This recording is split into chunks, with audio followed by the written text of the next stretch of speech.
Talk show with myself, Eddie. Why are you I'm hiding? good. Why we're hiding the hair? I just saw that you got like a fresh. Hair. I ain't got no hair, dog. Hey, look, here's what happens, right? So I used to cut my hair in college right, on my own. I was all right. Actually, I take it back. I was pretty damn good. But I tried it again like 2-3 years after. I've been out of college since for 10 years. So yesterday I got lazy and I was like, fuck it. Let's see if I can do it. I can still do it. So I started cutting, and on one side I went way too high to where I was gonna end up with a fucking mohawk of sorts, and it was not gonna look good. So I was like, fucking, and I buzzed it all off. I feel you. I'm not gonna go. See, I'm letting my hair grow out so that like when I don't lose, you're gonna be even more good. You better not lose, dude. You better not lose now. All that shit you talking, boy. I'm gonna have to do it there and then. Like, I'm gonna have to get the clippers out. I'm gonna have to like buzz it myself, and then I'm gonna have to get the hair dye late at night. Because bear in mind, like, I'm starting this at 10 p.m. my time. That's true. 24 hours. For people who don't know, we're doing a 24 hours Twitch for charity. We're doing it for Calm, which is a charity that helps with suicide prevention and gives an avenue for people to talk about the depressions and whatnot, and hopefully give them a better thing. So we'll be doing a 24 hours stream on Twitch, and we made the little wager after the absolute domination, pure ass kicking, I might add, on NBA 2K17, let alone on UFC 2. We won't even get into that because that was a mauling. That was like savagery. This fucking guy. You talking all that shit. I've been training. I kid you not. I've been playing quite a bit, man. I'm ready. I'm ready for this shit. You know those wrist weights and those ankle weights? You need to put them on your thumbs and like your trigger fingers and be just like, this guy. Anyway, whatever, man. What's on the docket today? No, man. There's a lot to catch up on considering. First and foremost, let's kind of address the big leprechaun in the room with the rumor that Mayweather Promotions have apparently sorted out a date for August 26th for Vegas. They should have called me, man. You know why? Because I would have told them to not to fucking do that shit. You know why? That's just days before Canelo Triple G, right? Undercut them, bro. Undercut them, because more people will tune in. More people will tune in. Undercut him or not, it's still fucked up. I mean, look, here's the thing. You're gonna get the McGregor fans buying in 100%, right? You get some of the Mayweather fans that want to see how bad Mayweather whoops his ass. But Indeed. I'm not spending money on this shit. I'll be the first one to say I'm streaming this shit. I don't give a fuck. I'll be the first guy to be buying that shit. I'm not even gonna lie. I'm buying Canelo Triple G. That's a legit fight. This is not a legit fight, let's be honest. It's a circus. Let's be honest, it's a circus. Why are we playing here? What are we doing here? We lying to everybody now? We lying to each other? You're gonna tell me it's a legit fight? Hey, yeah, two guys stepping in the ring. Are they gonna try and hit each other? Get the fuck out of here, dude! This is a money grab. This is a money grab. This is like Pacquiao Mayweather, except Pacquiao Mayweather had more legitness to it. That's true. I'm not disputing it, but the thing is, though, this is going to be a legit fight. Like, you know, they're not good. Well, I know. I'll say this: we know that Conor's going in there to knock him out. We know that, but we don't know what Floyd's head is at. But do you actually think this is the legit date that we're going to get, or do you think this is just a play for something else? I think this is a play. I think it's to see. I think it's just Mayweather throwing out a feeler, right? Trying to see, okay, if we do it on August 26th, how many people are going to tune in? You know what I mean? You get those focus groups and all that shit. Look, Mayweather is a smart motherfucking promoter, 100% on his game, right? Once he's actually done fighting, he's gonna be one of the best promoters out there. He's easily gonna overcome Golden Boy. Like, that's not even a problem. Oh, the guy's a smart motherfucker. You know what I mean? You don't get paid what he gets paid without being a smart guy. But it's just, this is a feeler, man. He's throwing it out there, trying to see. Okay, let's throw out this date, see what people say. Because then, I don't know if you read, but I heard that he took it back, that he just retracted that reservation. Is that right? I don't know. All I heard that was the date was announced that they're going to do something at Mayweather Promotions on the 26th. I don't know specifically what it's going to be, but we know that there's something going to happen with Mayweather Promotions. So everybody's going to obviously assume that it's the big money fight. Right. And look, man, fuck. At this point, I just want to see the damn thing fight already. Like, just let it happen already. Like, fucking July. Who gives a shit? We'll wait till August. End of July. Make it happen. That way I can save up another $100 for that Canelo Triple G fight. You know what I mean? Like, they're asking people to pick between Mayweather, McGregor, and Canelo Triple G. You know what I mean? And everybody's no, because we're legit boxing fans. Legit boxing fans are paying for that shit. Of course they are, because they're going to be the first people to tune in and say that MMA doesn't like belong in the ring with us. You know that that's the case because you know how many people are going to tune in to pay that amount of money to kind of see their guy win. This is all it's about. It's not about who's the best boxer. It's not about that at all. It's about whose fans are right after this event. Do you know what I mean? Like, and that's a good point. That's a really good point. But remember the outrage after the Pacquiao Mayweather fight, which, by the way, I will repeat again.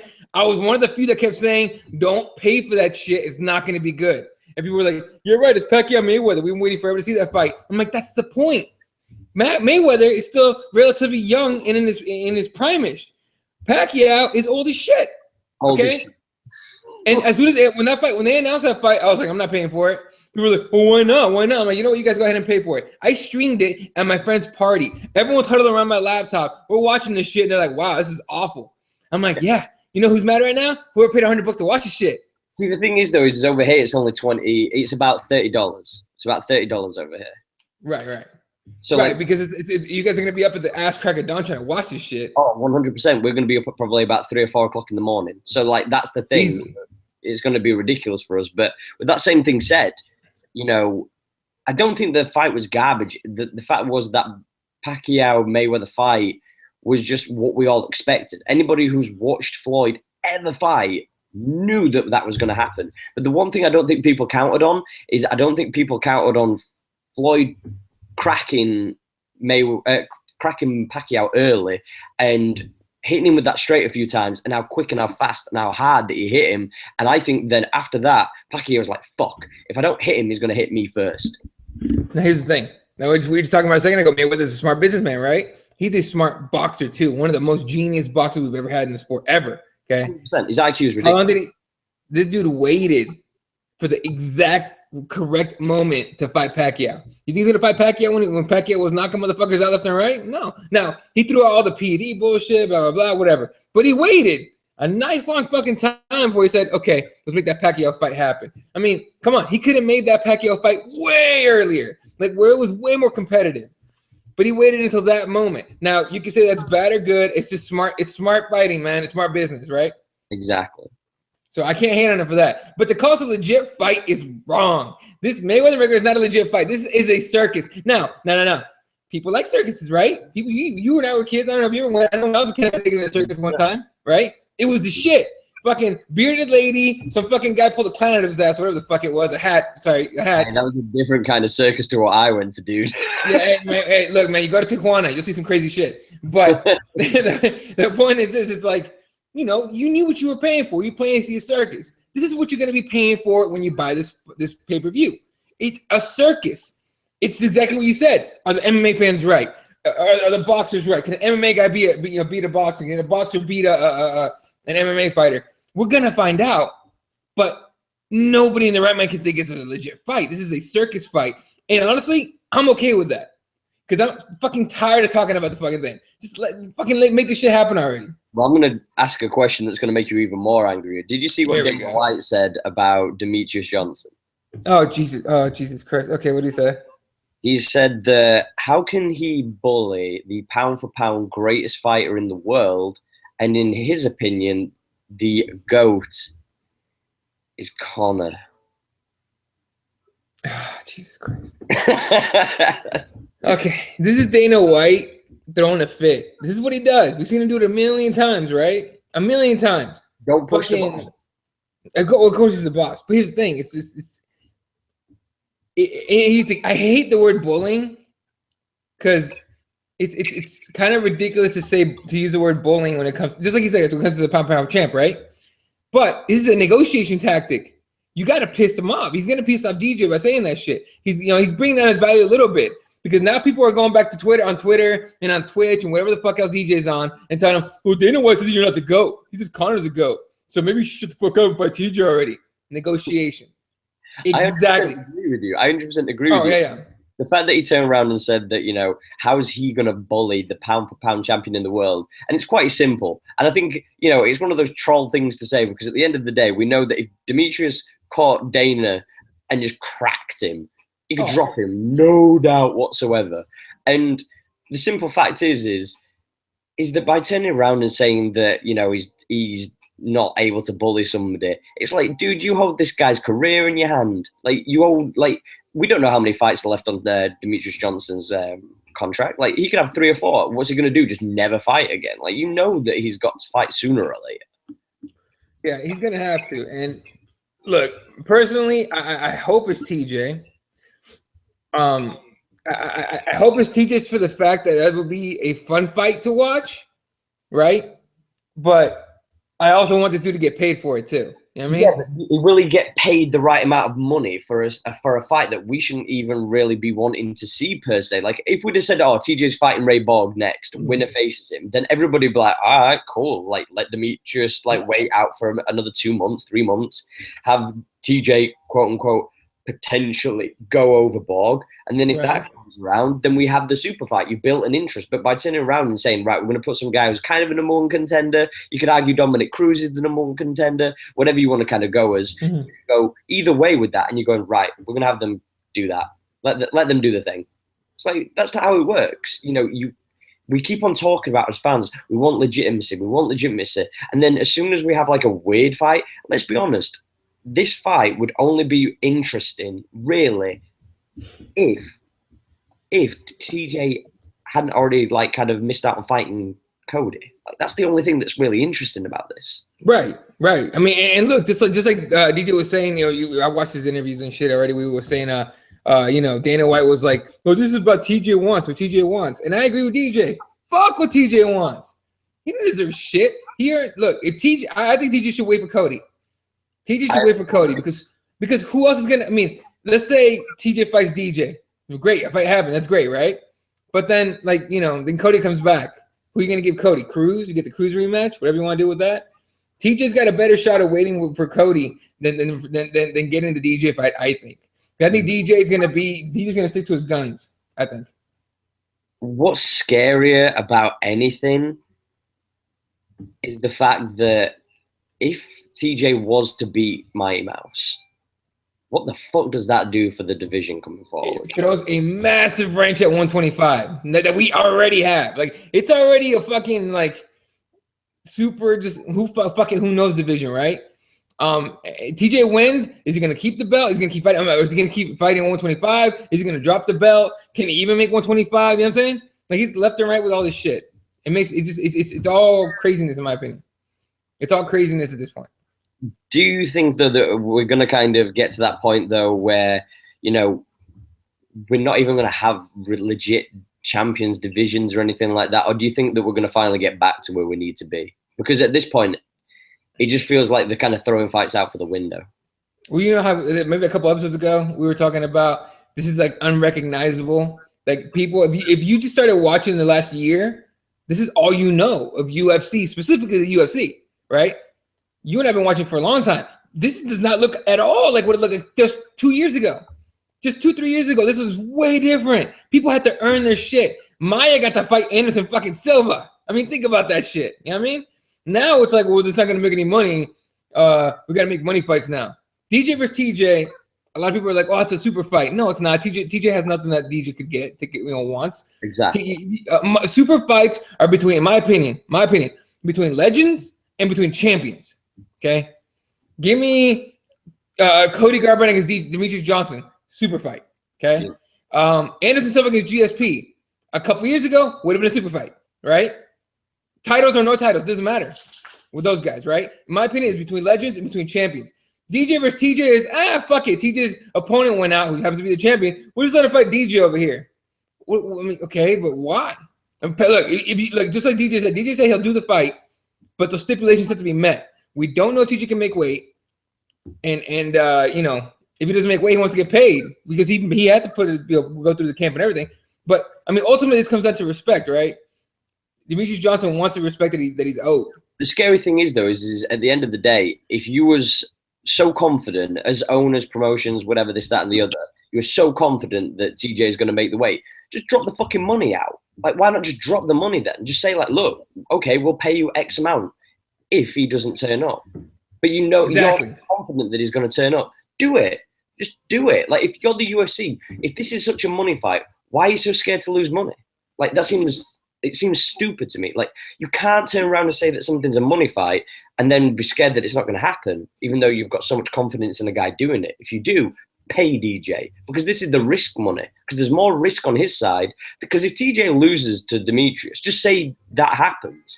What does that mean for TJ? He can still go back. Right. He can still go back, but he can still go back and still fucking get a title shot against Cody. Exactly. Right? There's no win for DJ unless you pay him. All right. This is what it is. Now, DJ take fights Ray Borg. Does anyone care? Let's be honest. No. Let's be honest. No. Ray Borg is a talent. He's a talented individual. No question about it. That being said, he's not beating Demetrius Johnson. I don't think he beats him either. I don't think he beats him either. That's the thing, though. Like, but it's that will he, won't he thing. Do you know what I mean? Will he be the bigger guy so he can beat him? Because, you know, that's the only thing that's kind of stopped TJ. Stopped DJ, pardon me. Because the thing is, though, is like these two are arguably the most purest, and I'm saying this purely MMA fighters that we have. They link everything together. Like, they link everything together. And you could argue both of these guys epitomize what MMA is. So it does make an interesting fight. But the fact still remains is it's not a super fight. It just doesn't. It just won't sit. If you put that as a main event on a numbered card, what you get, 100 buys? 100,000 buys? Maybe. You're not going to get much. You're going to have to put that fight on as a co-main to a heavyweight title fight, a fucking the 55 title fight. No, McGregor's not going to be fighting. The 55 interim fight. You know what I mean? You have to put a big fight above this one. Unfortunately, everybody wants the knockout artist. Everyone wants the Conor McGregor with the left hand. Everyone wants the Cain Velasquez with the dominating pressure fight where, you know, he can still get knocked out, but who knows? Everybody wants the Max Holloway right here, motherfucker, right in the middle of the fucking cage. Let's go, Ricardo Lamas fight, right? 100%. DJ's not going to do that. DJ's so far above that scale-wise that division. You know, apart from the Tim Elliott fight where he got a little not exposed, but he got a little bit of a wake-up call on that one. But exactly. Just wanted to walk over. Exactly. You know what I mean? You know, you're not going to get a super fight out of this fight. The only fight to me that would be interesting, and it's still going to be a main event, not on a pay-per-view, okay? But you could get some interest out of it is Demetrius Johnson against Dominic Cruz. If you can get that fight at 35, because DJ has improved a lot, and Cruz is coming. You know, he's made one of the most improbable comebacks in sports history. You know what I mean? 100%. That's an interesting way to put it. That's an interesting fight. It's still not a main event. Now, a lot of people are like, oh, well, DJ doesn't sell. Yeah, you're right. He doesn't sell, and it sucks. You know what I mean? Because I know I'm changing my tune a little bit from just a few days ago. Because, you know, I think if you have like a couple episodes ago, or maybe the last episode we were talking about DJ, I said it's because the UFC hasn't promoted him correctly. I don't think they have. I still don't. And they haven't. No, 100% they have not. You and I agree on that exact point. 100%. Here's the thing. I talk to my teammates a lot of the guys that I train with over at J Pages. They all train. They all watch UFC. They all watch MMA. All MMA, honestly. Some of them actually train MMA. They're actually fighters. And I was talking to him about it. I'm like, what do you think about DJ? He's like, probably the best fighter on the planet. Okay, but what do you think about him as like a main event? Yeah, I don't know, man. I don't know. It's just not. You know what I mean? Even fighters are like, I don't know. Does he deserve the money? Absolutely, 100%. Does he deserve the respect? He has it from most people. Is he gonna get $1 million or $2 million for a fight? No. He's just not. I don't know though, because when you look at people like Demetrius Johnson, and I look at these gamers and these people who follow him on Twitch and stuff, and I think if you worked with if I'm WME right now, Demetrius Johnson should be at E3 right now. Right the fuck now, right? He should be E3. Dude, he should be up there doing a sneak. He should be up there doing a sneak peek of UFC 3 with the fucking microphone. Hey, I'm the fucking champ. I'm on Twitch all the time. I'm a gamer like you guys. Bring in the new audience, man. You got a bunch of fucking UFC Snapchat right now. He should be at E3 doing the UFC's Snapchat, saying, "I'm here. Check us out, guys." And he should be live streaming it on his fucking phone on Twitch, saying, "Look." 100%. guys, blah, blah, blah, blah. And you should be milking that all to the dozen, because that way you're bringing another audience. So people will turn around and they'll pay to see him. So when it comes to the end of the day, when this pay-per-view comes around, people know who he is. They'll be like, oh, that's a guy who's like us. He plays video games. I play video games. I want to see this kick ass. I want to see somebody like me win. That's what we've always wanted. Whenever we look at anybody as far as stars, we always look to somebody who kind of is similar to us or is completely over the top different. That's what every great star does. Like, every girl was tuning in to watch Ronda Rousey because they wanted a girl like her to be strong and wanted to be dominant and to be just like her. And people like who watch Demetrius Johnson, as he's twitching, there's got to be those people who will cross over and watch him fight, because otherwise they're not just watching him because he plays video games, because he has a personality and they are invested in him. So they must want to watch it. I don't know why they're not working with people like Twitch and dropping adverts in between, you know, people playing on sports games, going, here's UFC 214, catch Demetrius Johnson defending his title against Ray Borg. That's the kind of thing that you want to, you know, that's what you need. And I think that the problem is not the fact that they're not promoting him per se. It's just that they're not looking at how to promote him correctly. They're not being creative at all about it. They're really not. For being WME-IMG, the people that they represent a ton of actors. They're used to promoting movies and actors and all these celebrities and shit. They're really not looking at a different, more creative way. Just you and I are talking about this right now. E3, gamers. You don't think those gamers are going to be like, oh, one of us? Because he relates to those guys, the gamers, like he's one of them, because he is one of them. He goes, one of us is fighting. What did the Irish say about Conor McGregor? One of us is fighting. You know what I mean? What did for example, Stipe, all the firefighters, you know what I mean? One of us is fighting. Joanna Champion, the Polish people, one of us is fighting. You understand what I'm saying? When Cain Velasquez got in there and became heavyweight champion, you know how many Mexicans were like, what? MMA, what is this? Let me watch this. Boom, Latino community's in. Gamers they fucking have a pro league for games, man. They have a pro league for video gamers. It's a thing. You go to Vegas, they have fucking tournaments where these kids get paid like hundreds of thousands, if not more, to compete. You know what I mean? You have a legit audience there for DJ to handle, and they will follow him. They will follow him because he's one of them. At least at the very beginning. Once you get their attention, then you got to cultivate. Then you got to work on keeping them interested and getting them into the sport. Well, the weird thing is, though, is from what I understand, he has been in contact with the esports league that is a running partner with WME.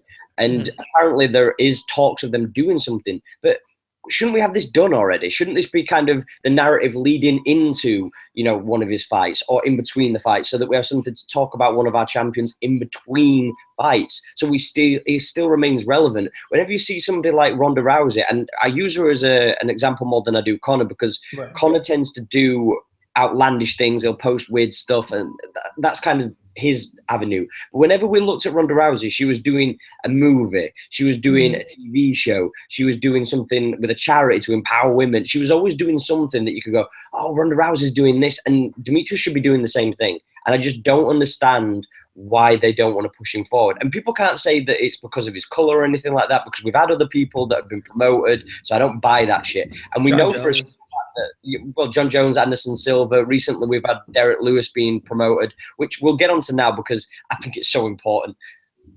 Please, please, please say it ain't so, Derek. Say you ain't going, Derek. Yeah, dude. So. Did you see his, first of all, did you see his reply to Travis Brown and Francis Ngannou?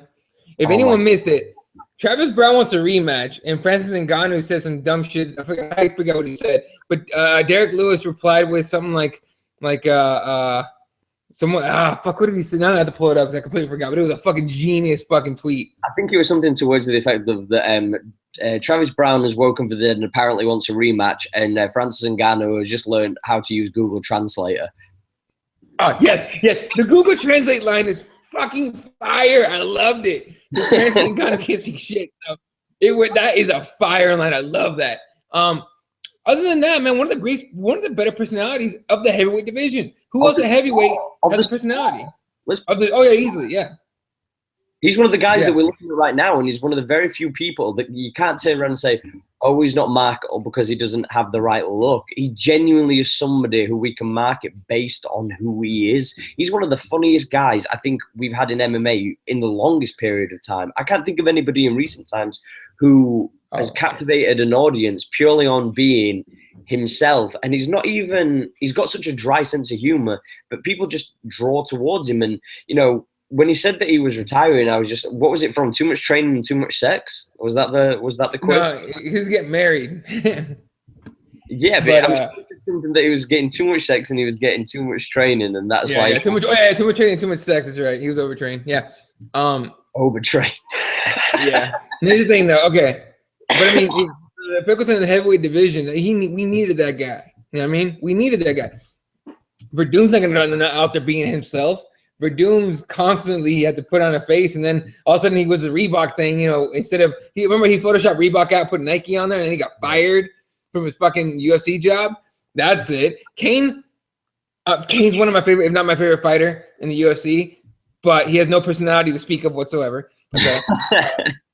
Stipe doesn't give a fuck. That's another guy you can get behind though. Stipe, like when he was walking into the cage to fight his last fight, to fight JDS, he just looked like, yeah, I'm just going to work, whatever. Meanwhile, JDS is walking out like, ooh, we're gonna get this fucking belt. He's all pumped up. Stipe is walking out, just cracking his neck a little bit. Stipe fights fires though. There's a little bit of a difference. Do you know what I mean? Like, if you're not scared of fires, there is no man on God's green earth that is gonna put fear on you. Let's be honest. Oh, exactly. Right. So Derek Lewis is the guy. I mean, dude, I nearly died when he said, "Where's Ronda Rousey's fine ass at?" I fucking nearly died. I was like, he went there, son of a bitch. Yes. Like, I was so happy. Like carrying himself out of the fucking cage, KO'd at this point. Yeah, exactly. And, dude, he doesn't give a fuck. Fucking, what was the other fight? Not this one, but I think obviously not this one, but the last fight he had, I forgot who he fought, but the Roy Nelson. Was it the Roy Nelson fight where he said I was holding a fart in? I don't want to shit myself. No, that was the Travis Brown fight, wasn't it? Was it? Okay. Got kicked in the stomach loads of times, didn't he? And he was like, yeah, that's right. Yeah, he goes, I didn't want to shit myself. I was holding in a fart, and I didn't want to shit myself, so I had to get him out of there. Dude, are you fucking? Who was not laughing at that? I was fucking dying, dude. That was the best fucking line I've ever heavyweight since ever. I can't think of anybody. The scary thing is, though, is I'm just disappointed that we may never get to see Francis Ngannou against Derek Lewis, and that is that's one of those fights that when you look back, if Francis Ngannou ever becomes like a great star, which everybody's claiming him to be, they're banking on him.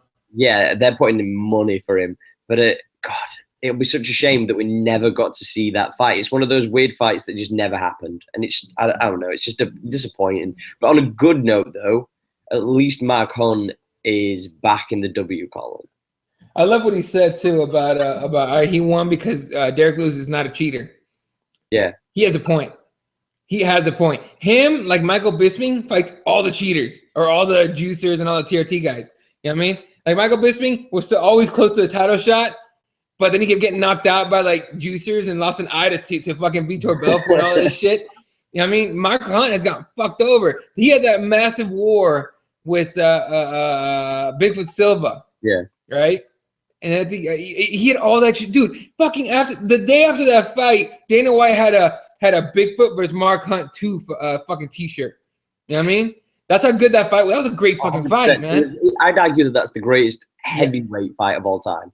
Dude, I can't look off the top of my head. I can't think of another one. I'm sure there is like ones that come close, but just pound for pound, that fight all the way through from beginning to end. Yeah, it felt like you were watching like an old 80s like fight film. It didn't seem real. These two humongous dudes could smack the fuck out of each other with the amount of power and precision that these guys were nailing each other. The amount of times these guys got rocked, it looked like a Rocky film. Right. Exactly. Exactly right. And think about it this way: it was Mark Hunt, this guy that has to cut the 365 or close to it, right? Samoan dude doesn't give a fuck. He jokes around all the time against the giant, literal giant on TRT. You know what I mean? Like, what the fuck?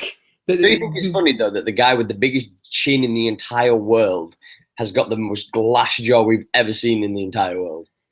Well, Silva, right? Yeah, considering I think he lost like 17. Yeah, he's lost like 5 in a row. He's lost like 5 or 6 in a row, hasn't he? More, like 8. Oh, it's got to be more than that, surely, because I know he's been in Russia or wherever he is now.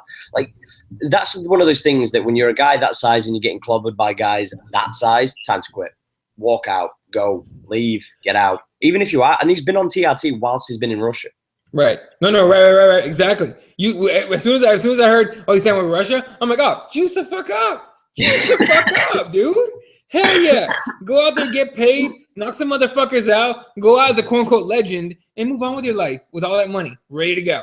Instead, he goes in there, juiced up again, and he gets knocked the fuck out. That just sucks, dude. That just sucks to see, man. It's a scary thing though, because we keep on talking about certain fighters, TR Tito. TR Tito should be going to Rising like now, yesterday, or ago, and he should be fighting in Japan. But the scary thing is though, is what if he ends up being just as bad fighting in Japan, and he's just getting lanced by everybody over there? Yeah, Vitor's the one that said he wanted the Legends division, right? Come on, dude. Like, here's what I say. Make the Legends division in the UFC only in Vegas, and you make a deal with the Nevada State Athletic Commission to let this one division juice their fucking minds out if they want to. Okay, can you imagine what a juiced up Anderson Silva against a juiced up Vitor Belfort would be like? It'd be like the first fight. He'd get his fucking head kicked off. Regardless, you know how crazy that would be with fucking Vitor sending spinning head kicks and shit over and over again. Dude. That would be fucking fun as fight to watch. That being said, it's a ridiculous idea that Vitor Belfort has. To watch a bunch of like, there's got to be somewhere in the States, because obviously, like, I'm not familiar with like laws and stuff you guys have in different states, but there's got to be one little shady, like little creepy little state that's like, you want to do cocaine before you start fighting? Go ahead. There's got to be Alabama, maybe Georgia. Because, like, let's be honest, you know, when the UFC was letting groin punches and all that kind of stuff going on, like, there's got to be one state still around that's like, oh, you can juice up, you can snort cocaine before you start your fight. That's what kind of league you have in Russia already, though. Real quick, I was fucking on Twitter earlier, and I saw a low light, and I'm gonna call it a low light because it was the saddest thing, like one of the saddest things I've seen in forever. I don't know where this fight happened, but it's on Twitter. I retweeted it, so you guys can go to @elaw31 on Twitter. And this guy gets kicked in the balls, and and supposedly his testicle exploded. What the fuck? This is a sad moment in the podcast, guys. How has Overeem not done that to somebody already? I thought Overeem would be the first one to do that to somebody. Let's be honest. In the 25-ish years that we've had the UFC, you know, and probably the 30 years that we've had of MMA, I'm surprised we haven't heard of somebody legit having their balls kicked off. Like, I'm so amazed that we've never seen that, because we've seen so many groin shots. I think, like, you know, when you look at like betting sites and they go, oh, you know, put on this bet, you can get this for so many rounds and this for so many rounds. There should be like one where it's like, how many groin kicks do you think there's going to be through the night? And the minimum would be one, because there's always one every foot. Like, just remember that even, I know it's not a kick to the dick, but remember when Holly Holmes kicked Jermaine Duranamine between the sticks? Oh, yeah.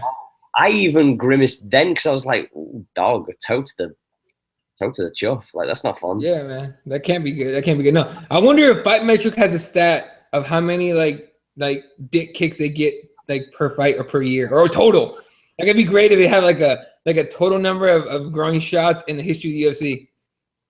Maybe that's why guys need to juice up, because like the balls are just not producing any testosterone from getting kicked. Hey, I've been kicked in the nuts a handful of times, and just in sparring alone for Muay Thai. All right, I've been kicking the nuts. But you know what's worse is rolling with somebody, and you know they think they're knee on belly or some bullshit again. They bring the knee up right up the middle, they crack you on the nuts. That's the fucking worst. That's happened to me during competition. It fucking blows, and all it does is piss me the fuck off.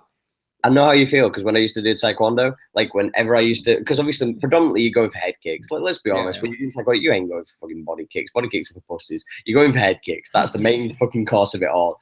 But the thing of it is that when I used to first start training, I'd never used to wear a cut, because it was that kind of transitional period. I was getting used to it, this, that, and the other. And then like after it happened twice, and it was by big boys, very big boys, and I was only like a little kid at the time, I was like, I am never ever sparring without a cup ever again, because the amount of times, and the other thing as well, I don't know if you've ever done it when you were doing Thai, but like shin to shin, horrible. The first time you ever go shin to shin, it makes you feel like you're gonna throw up. I genuinely couldn't move my leg, and my leg just went dead, and I was just like on the floor. I couldn't move my leg. It was horrible. I had a big fucking welt on my leg for like a week. I had to ice it every day and shit. I could barely walk on it. It's the fucking worst. It's like, you know, it's like when you're playing soccer. It's like without fucking shin guards.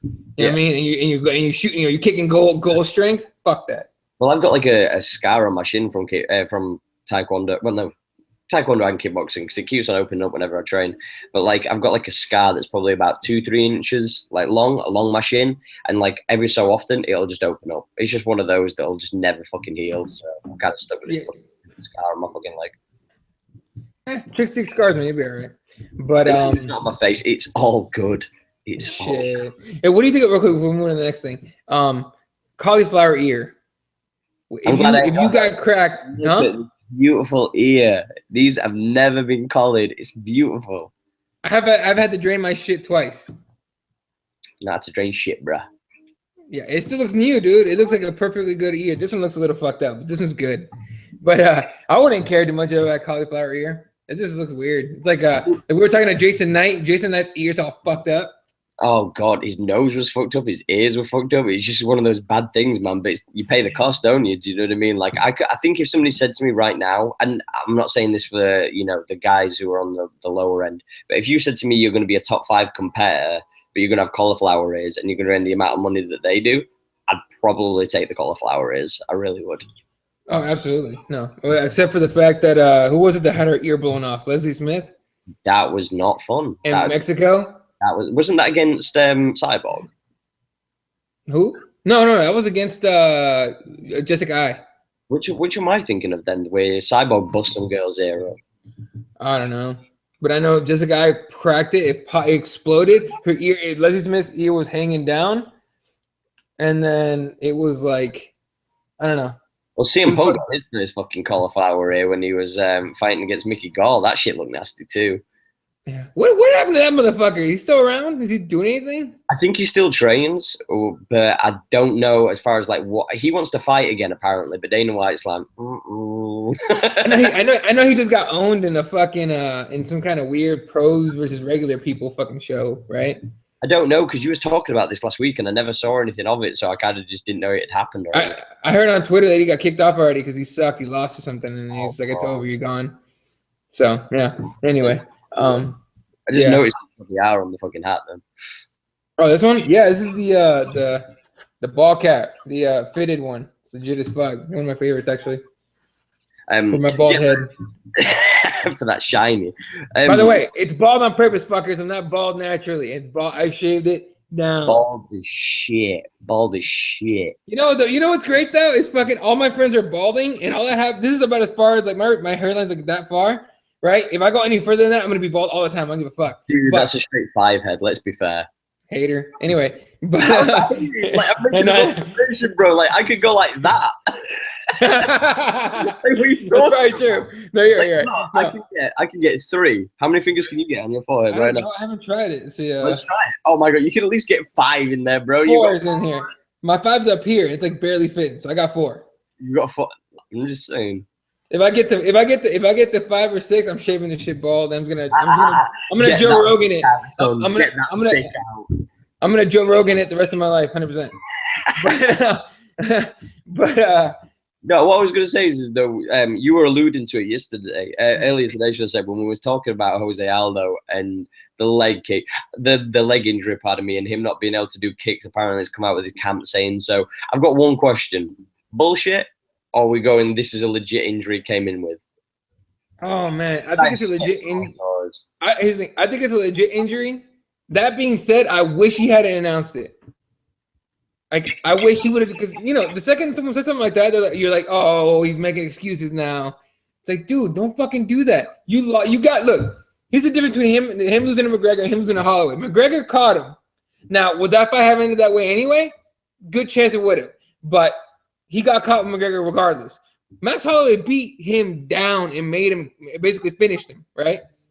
So you can't come out and throw this out saying, blah, blah, blah, this is this, and then, and my leg was fucked up, and that's why I lost. Like, you can't do that shit. Just fucking live with it. I know, I just saw a tweet right now. I just want to give a shout out to Call Me Al. God damn it, Al. Al's talking shit too. I'm not how you say bald. with a picture of what's his name from Austin Powers.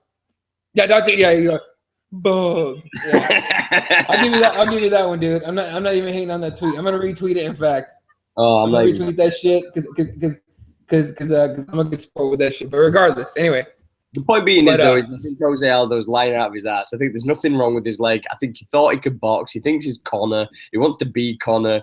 He's got into his head something ridiculous. And I think the problem is now is you look back and you go, you've watched the Aldo film, haven't you?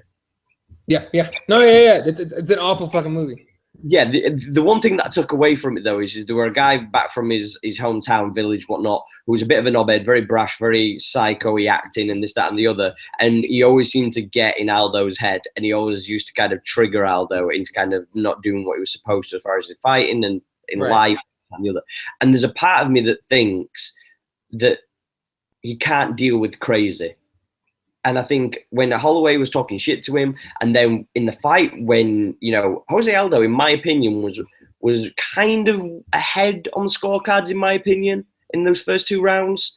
And then as soon as fucking Max started doing that fucking come get me bullshit, I was just like, oh, no, this is not going to end well. And then the next round, he finishes him. I just think there's something, there's like a little trigger that seems to just get Jose. And I think that at the end of the day, saying that you had a bad leg and this, that, and the other, and that's the reason why you didn't kick, just leave that shit out. You don't need to justify why you lost. You lost to one of the best guys in the division who's been on a consistent basis, beating everybody in front of him. And he's even beating people who have turned around and said that they should be the next in line, like Cub Swanson.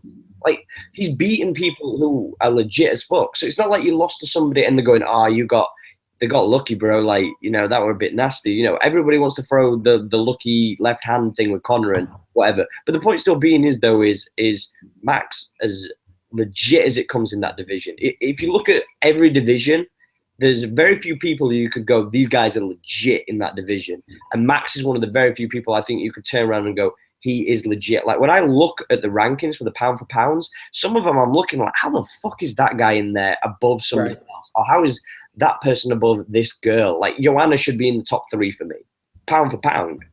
Yeah.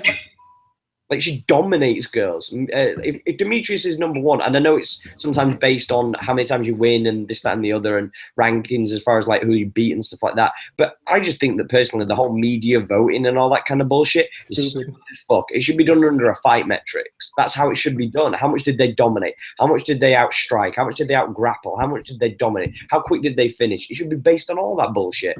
And the fact is, though, is him coming out with an excuse just makes me go, oh, come on, guys. Not to mention, have you seen those there was like a Brazilian dude that wouldn't vote for Conor wouldn't vote for Conor to be in the pound list? Is that right? Remember that? Yeah, that's stupid as shit.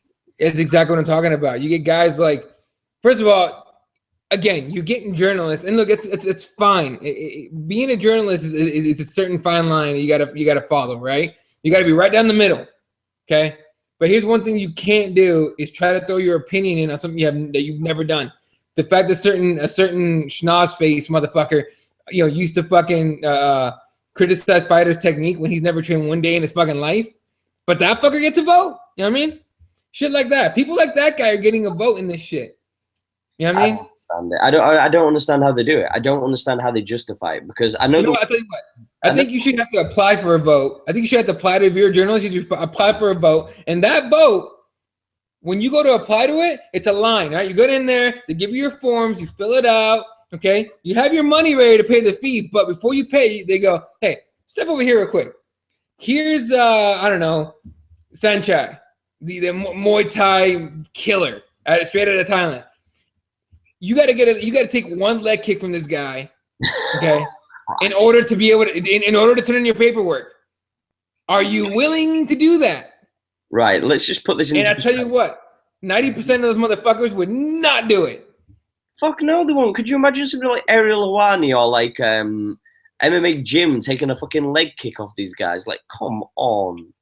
I remember both those guys break, by the way. Both those their legs break, and I think they would fucking agree. They can't bullshit. You know when you say legs break, I hope that you mean literally. No, both. No. Legs go straight through. Like it's clean. Yeah, that kick goes right through both and takes them both out. Okay. In fact, you can stand both of those guys next to each other, and Saenchai would just boom right through that shit. Okay, that would happen. And they fucking know it. So even they can't get out bitchy on fucking Twitter like I've seen both of those guys get before. Okay, you can't get mad on Twitter because I said that shit, because you fucking know that you would. All right, there's no way you wouldn't. Hell, I would, and I've trained, okay? And I know how to check kicks and I know how to throw them. All right. And I guarantee both my legs get broken by Sanchez. And he's like half my size. Guaranteed. Okay. I'm not about regardless, it's just, I don't know. The whole media, here's the thing, it's again, the whole sport is still so damn young. That being said, for example, in the NBA, the media gets to vote for the end of the year awards. Why? Let the players do it. Let the GMs do it. Let the organizations vote between themselves. You know what I mean? They can be honest about it. Media, there was one guy years ago that swore off voting for Kobe Bryant for any kind of award because of that all that controversy that he had, right? It's like, dude, what are you doing?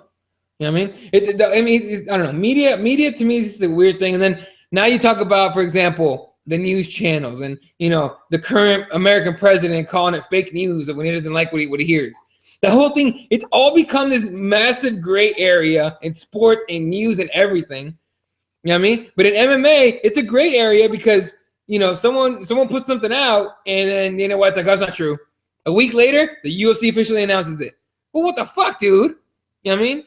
And then you get MMA media who, okay, I won't even call these guys media. I'll call them an MMA tabloid. And I'm not going to put their name out there because they piss me the fuck off. But these guys fucking write articles. And he's going on fire right now. He's shooting shots. They get shit. Hey, I'm not hiding. They know where to find me. You can look me up. I'm in Phoenix, Arizona. Bitch, come get me. But the thing is, they come out with these fucking guest articles, right? Where, for example, there's a certain one right now running around going, Mayweather McGregor's official. It's official. They've signed. But that happens all the time, right? The websites like that put out that kind of shit all the time. And then it doesn't happen. But we get nothing from them. If they get lucky and they hit gold and it happens, right? Let's say Mayweather McGregor gets announced today or tomorrow. Oh, we were first. Motherfucker, you guessed. All of us could have guessed. Here's the difference. We have a little bit of integrity where we're like, I'm not going to fucking say this shit and it's absolutely true and I know it and I have sources. These guys are like, oh, we have sources, but let's just throw it in there just in case. You know what I mean? Well, it's ridiculous. Some of these guys delete their said tweets after they've announced it. Yeah. So that's the shadiest thing in the world, man. Like, there's too many things that I see that, like, and the other thing I really don't like, this is one thing that I can't stand. People who then tag a fighter in something when they're talking shit about them. So what they'll do is you'll see somebody reply to somebody. Like, so say if I was talking to you and like you were talking about, I don't know, like we'll go with fucking Conor just because it's easy. So you were talking shit about Conor. Or you just mentioned Conor and you tagged him in it. I reply and I take out Conor and then I talk shit to you without Conor still tagged. It's like, dude, like, if you're gonna say something, just say it. Just say it. Right. Don't be shady and go, oh no, I best not do that just in case. Like, that's such a pussy move. Yeah, that's the next level of bullshit, right? Because first of all, we have the internet. We're behind. You and I right now behind cameras, behind computers, right? That takes a tiny little layer of anonymity, whatever, of just not people not knowing who we are, right? The camera takes that away. Clearly, it's out the door, right? I've been people have seen my face and seen me talking on camera for years now, so I don't really care. But that takes away a little bit of anonymity out, right? But people now they use Twitter. They say, fuck this guy, fuck that guy, and there's like an egg on there or some kind of fucking Ninja Turtle or some bullshit like that. Okay, well, they won't say that shit to the fighter to their face. No one's gonna say Conor McGregor, you little punk bitch, and then go say it to his face. They're not doing that shit, right? So now it's a new level. Now instead of just saying it on Twitter, they won't tag these motherfuckers. You know what I'm saying? I 100% agree with you, bro. Like, dude, seriously, it's fucking hilarious how cowardly people become. First it was, I'm not going to say it to the face, I'm going to say it online. Now it's, I'm going to say it online, but I'm not going to tag them, just in case they're going to see it, just like you were saying, right? I don't understand why this It's hilarious. Say something. And it's like, the worst thing is, though, is a lot of these guys play the middle. And I think, in my honest opinion, I think if you're honest about fighters, one person who I think did this recently, did it very, very well, and that was Rob Lapp. He said that if Chris, and he tagged him, if Chris doesn't come with his A game, he gets beat by Kelvin Gaston. And he actually tagged both of them. He said, but if he does, Chris beats everybody in that division. And I was like, well, he just said something negative about Chris. But he's backing up what he's saying by giving the compliment still. But he's still saying if he doesn't come, he's going to get his ass kicked. And he said that. And it takes a lot of credit for somebody so high up like he is, that's quite well known as far as his name amongst MMA community and whatnot, to turn around and say that shit. Because, you know, again, we see so many people turning around and they talk sideways, but then they never want to deal with the repercussions of their actions. No, nobody wants to get their feelings hurt, and no one wants to backlash when you hear. I mean, for example, the Cyborg fans, right? I once in a while, because I'm always honest about as much as I can. I'm as honest as I could possibly be online without like giving away like personal information and shit, right? So I was talking about Cyborg and how I'm just sick of hearing about his shit. I really am so tired. I'm exhausted of Cyborg because, you know, everyone's at first we were on her, you know, we all had her back, right? Like UFC, you know, training her, treat her correctly and you know, give her a fight and all this shit. Yeah. And then she pops positive for whatever the fuck. Right? And people were still on that shit going, yeah, fuck yeah, you know, fuck it, let her fight. Who cares? Who cares? She's been clean forever. This is just a little speed bump. She's been clean forever. You can't say anything negative about Cyborg now at all because you will get hounded. The irony that she was the biggest bully when Ronda Rousey was on top, and then all of a sudden, I feel sorry for her. $1,000,000%. Do you see the stuff about her and girl clothing? That was weird. I had heard about it from somebody like outside of Twitter, outside of me, someone I know had told me, hey man, I think they're dropping her. And I go, well, why? The whole bully thing. And I go, well, that's weird. He goes, well, here's the thing, they kind of owe her money. And I'm like, oh, that's kind of fucked up. I'd love to hear the truth though.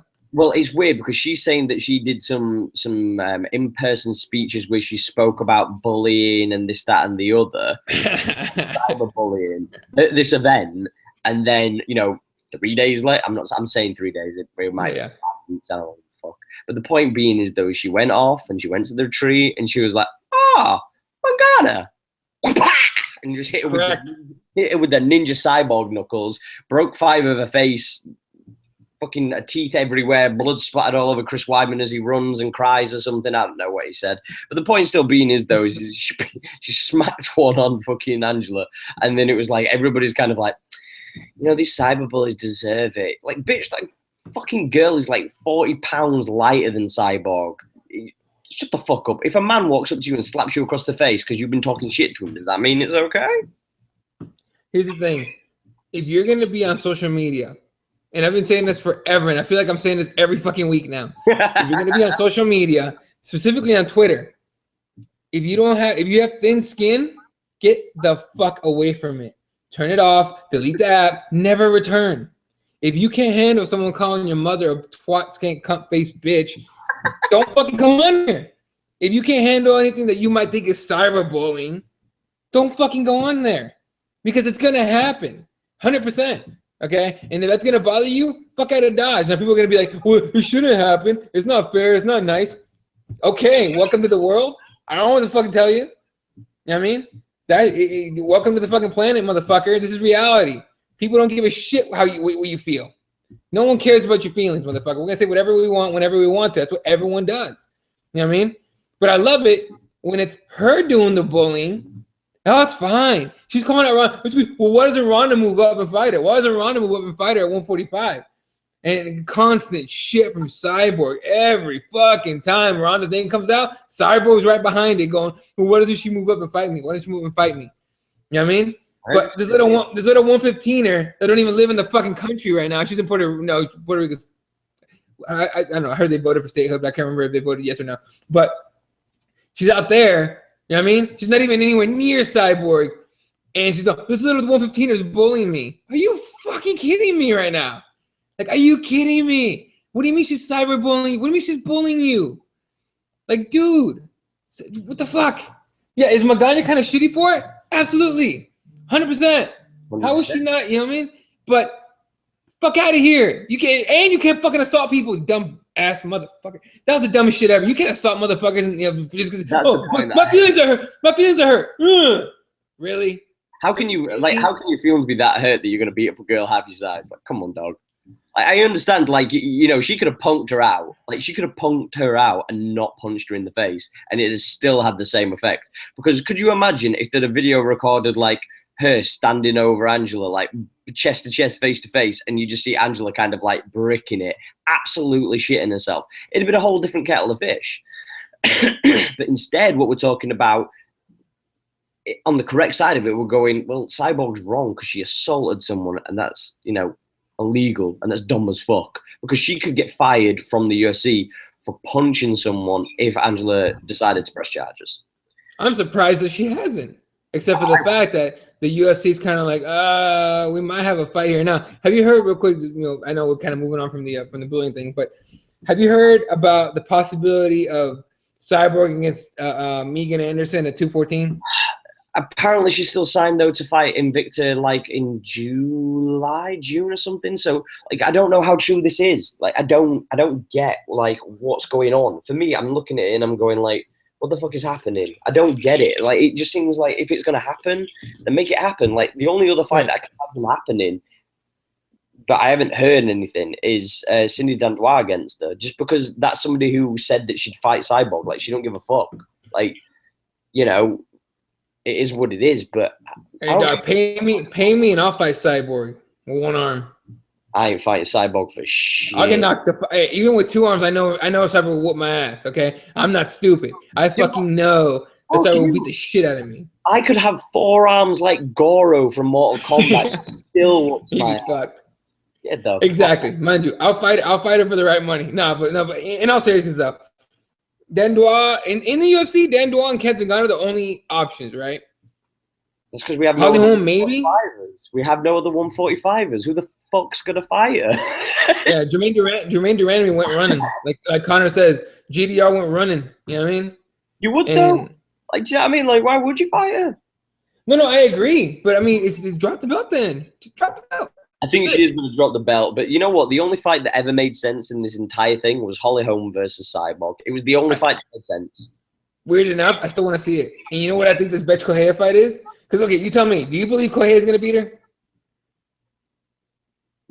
I don't know what's the most stupidest question I've ever heard in the world, because that might be that one. Exactly. Correia is not beating Holly Holm. So here's my theory. This weekend, Bethe Correia against Holly Holm. Holly Holm's going to deck her out, finish her, whatever. Just get a W over. Who gives a shit? And then the UFC's going to be like, okay, let's start justifying this Holm-Cyborg fight. Holm's already coming out saying, I'm open at 145. Fuck yeah, you are. Of course you are. Are you kidding me? Like, of course you're open at 145. Get out of here. Holm against Cyborg for the title. That's going to be a thing. Who do you feel sorry for if this happens? If Cyborg was to fight the winner of, and say it's Holly Holmes, which, you know, the odds would stack against like Bethe Correia, but if Correia did it, just because we've seen Holly has turned into the Buster Douglas of women's MMA. She has. I don't care what anybody says. Fuck y'all want to turn around and make out that she, you know, she's been unlucky and stuff like that. She's got beaten in every fight that she's had since. If Beth was to face Cyborg, who would you feel sorry for more for the beating that would ensue? The audience, whoever's watching, because if Bethe Correia pulls out the miracle of all miracles of all time in the history of ever, outside of David versus Goliath, okay? If Bethe Correia somehow pulls this off, then we got to watch that chick shake her ass again on the fucking middle of the cage. Some shit nobody wants to see. Cyborg. Imagine if she beat Cyborg in Brazil. That's what I'm saying. Oh my God. You'd literally just have to throw a parade for her. You'd have to. She'd literally have slayed a dragon. You would have to have like confetti blowing after the fight finished, dropping from the rafters and shit. Right. Green and gold fucking balloons flying down and shit. And nobody outside of Fred Kirby wants to see Bethe Correia shake her ass ever again. Nobody. You can tell him I said it. At Kirby_MMA. Let him know I said this shit because he knows I said it a million times before. I'll never stop it. Run tell that shit. He knows I said it before. He's probably, if he's watching, hey, dog, let's be honest. You're the only one that wants to see that shit, bro. You and, I'm sorry, Nick Pilecki as well. At Nick X Micro on Twitter, tell him that shit too. But look, man, I mean, the only way I see it, well, Holm against Cyborg, if it's not Megan Anderson. Now, as Cyborg tweeted out a couple of days ago, the whole I have a bout agreement, but I told Sean Shelby I wasn't gonna tell. Well, you just kind of told. Like what a fucking shady move to do, man. What's her boyfriend, dude? Have you ever believed? And look, here's the thing: Any tweet that actually makes any sense in the English language is not Cyborg. All right, I refuse to believe Cyborg can spell that correctly and use grammar in English yet. She's working on it. Her speech, dude. I don't know if you watched the Big Brown Breakdown. Her, Shab, and then her boyfriend was there. Cyborg's the command of the English language is getting way better than it was just a year ago. Props, chick. 100% props. All right, because that's how you market yourself.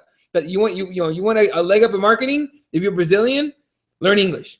100%. Ask Aldo. He'd have been even greater if he'd learned English. Okay, but okay, and I know it's a stupid little thing. If you're like, oh, well, why does he have to? What his fighting is the talking? No, you need to promote your fight using language.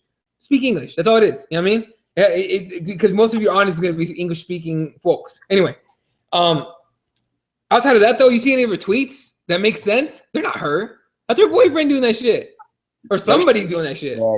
Those tweets scare me so much because some of the time when she puts out certain things and she tweets it, even I'm cringing for her social media because I'm like, come on, you've got to be kidding me right now. Like, there's no way in hell that you think that that's a good idea to put that out. Like, she constantly keeps on retweeting. Well, somebody keeps on constantly retweeting that fucking tweet she put out about her leaving Girl because they fucking, made her speak in some swingers club or something like that. Here's the thing. Well, that was weird. Yeah, I remember reading about that, and I was like, what do you mean a swingers club? And you were okay with that? Why would you send Cyborg to a swingers club? And Gabby Garcia's on there like, yeah, I hope you tell that story. I'm like, what the fuck? Like, the fuck is wait, time out. How did Gabby Garcia go into this shit? All I'm saying is Gabby Garcia turned around and replied to Cyborg saying that I hope you tell the stories about when you were in there. So I don't know what's going on with that. Doesn't Gabby Garcia have some fucking elderly midget to beat up in Ryzen? Who the fuck asked you, chick? Fucking go get ready. Go get ready to fight some midget, you dumbass. But I respect 100%. I respect Gabby Garcia. Stay in your lane, chick. Stay in your lane. Don't come into Cyborg's bullshit because you're gonna get that shit too. Okay. Not to mention, I heard Gabby Garcia wanted to fight Angela Magana. I nearly died. Someone said, okay. No, I didn't get it from her or a news source, 100%. So I got to be honest about it. Oh my God, I saw it on Twitter about that she was saying that she don't like bullies and shit. I'm like, get the fuck out of here. But anyway, Christ. But anyway, look, fucking Cyborg needs to be smart. Legally handle that shit. If they owe you money, you have a right to sue and get that money. If that contract says we will pay you, handle it like a fucking like normal person, and instead of blasting it on Twitter left and right, fucking handle it legally. Now, if she tries to handle it legally, girl or whoever, whatever the company is, has those tweets to use against her. I just think it's such a messed up situation. I just think to myself, like, if I'm Cyborg, I'll just leave, man. Like, just look, say if they owe her money. Bellator. I'm going to Bellator. See you in a bit, guys. I'm gone. I wonder if she's asked for her release from the UFC. I wonder if that's a thing. I think she wants a fight though, so she can leave the UFC. I think that's the thing. I think she needs to have one more fight. Oh, she only has one left in the contract? That's weird. Yeah, so like that's the thing. It's like I think they don't want to give her the title, but they do, but they don't want to give her the title. Because you know what? I could genuinely imagine, I know you're not a big wrestling fan, but I remember back in the day when Alundra Blaze, she was the women's champion in WWE. Mm-hmm. And she quit the WWE. Like, they let her contract go, so she went, fuck you guys, I'm out. And she went to WCW with the women's title belt. Oh, shit. Live on TV, and she drops the belt in the bin. Wait, was that legit, or was that that was legit as fuck, because she left the WWE to go to WCW, legitimately took the belt that she had and dropped it in the fucking trash. So, like, imagine if Cyborg did that with a UFC belt live on Bellator. It'd be hilarious. I'd have a good laugh out of it. I would absolutely laugh my ass. I'll tell you what. I encourage Cyborg to do that. 100%. Win the belt, take your ass to Bellator, and do that exact thing. Be like, I'm the UFC champion, then drop it on the ground and stomp on it. You know why? Because everyone will be like, holy shit, it's fucking hilarious. Let's watch her fights. And guess who just became marketable? Boom. There you go. You want to know why? Because a lot of people are also wrestling fans that watch this shit, and they love that kind of stuff. That would work. She'll make money doing that shit. Coker will be in the back room jizzing gallons of shit, into like cyborg faced fucking bucket. Just like, yes, I'm making money.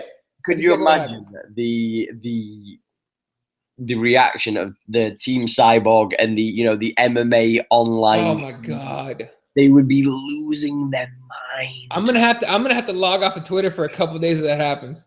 100%. Because it's like, just because like I'm like, oh god, I don't want to hear it. Like, there's a lot of people that I'm friends with that are Cyborg fans, and they're those unapologetic like, oh yeah, okay, she did steroids back in the day, bro, but she's statistically positive for them or clean for the most part since then.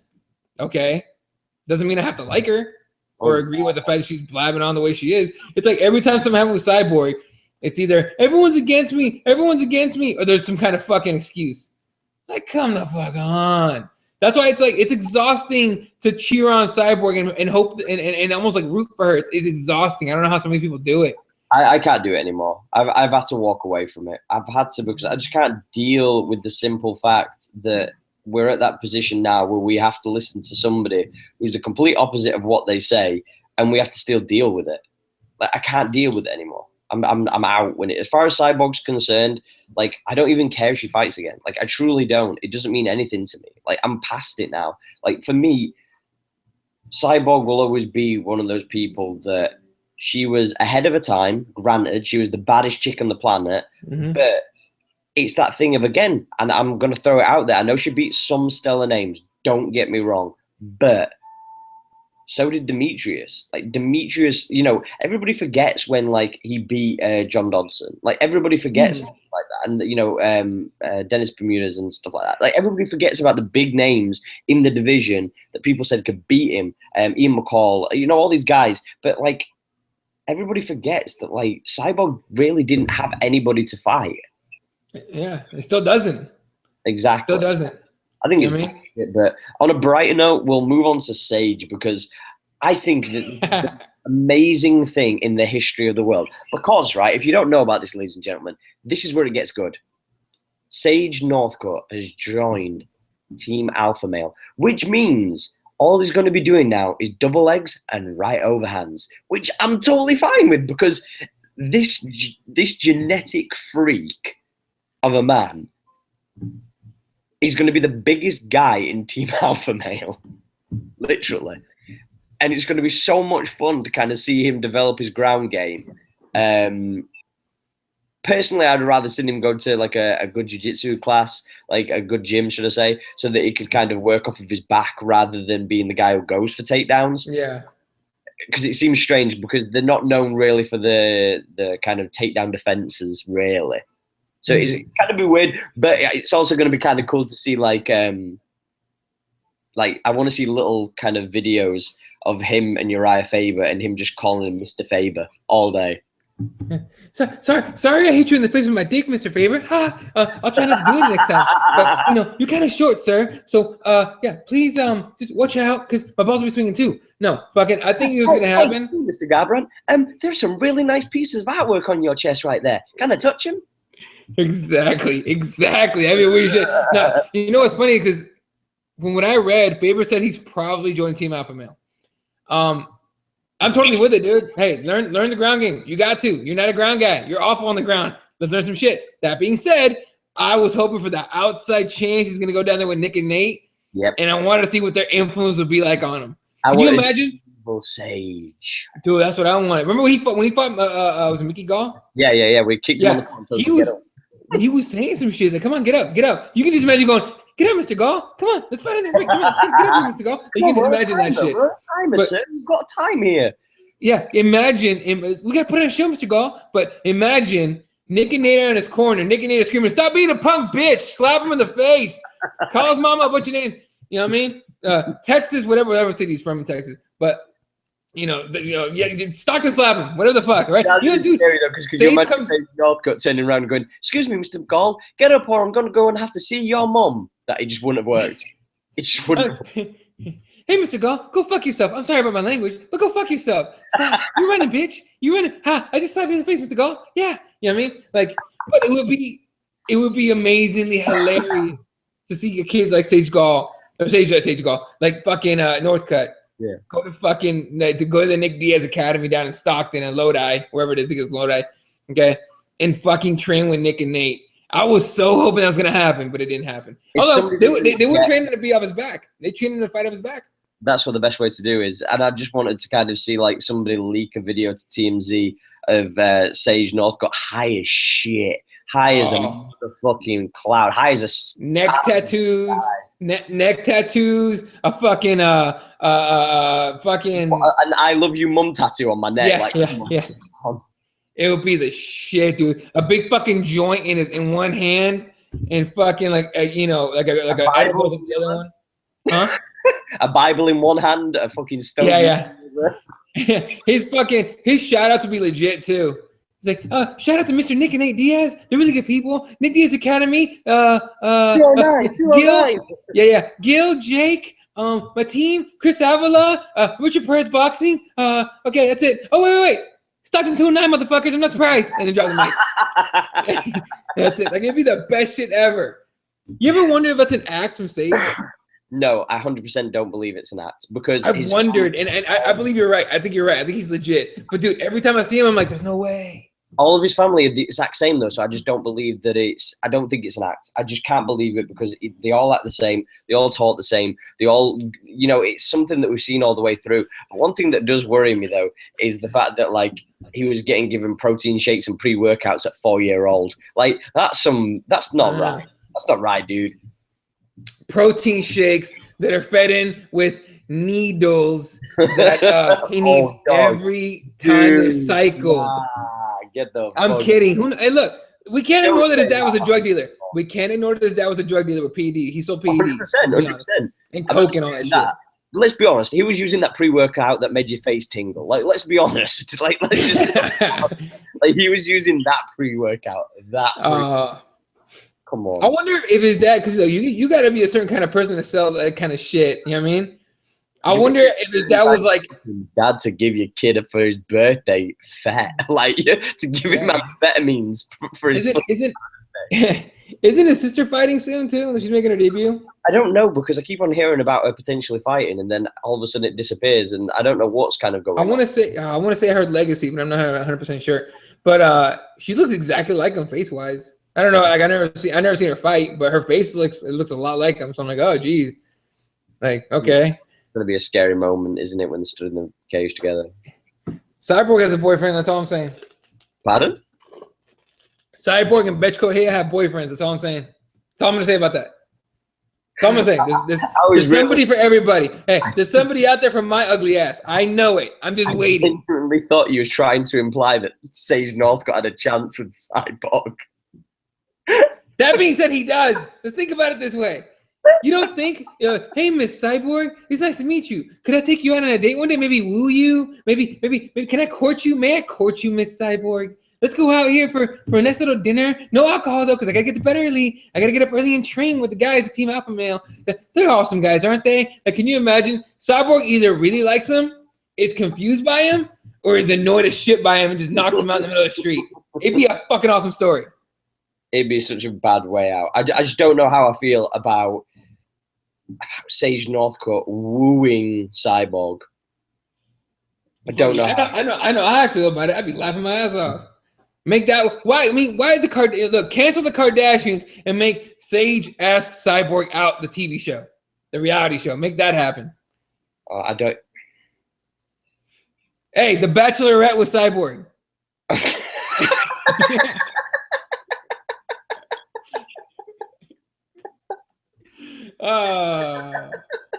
That'd be great. I'd watch. I'll watch that. Hey, UFC, fucking hire me with this shit. Make The Bachelorette with Cyborg.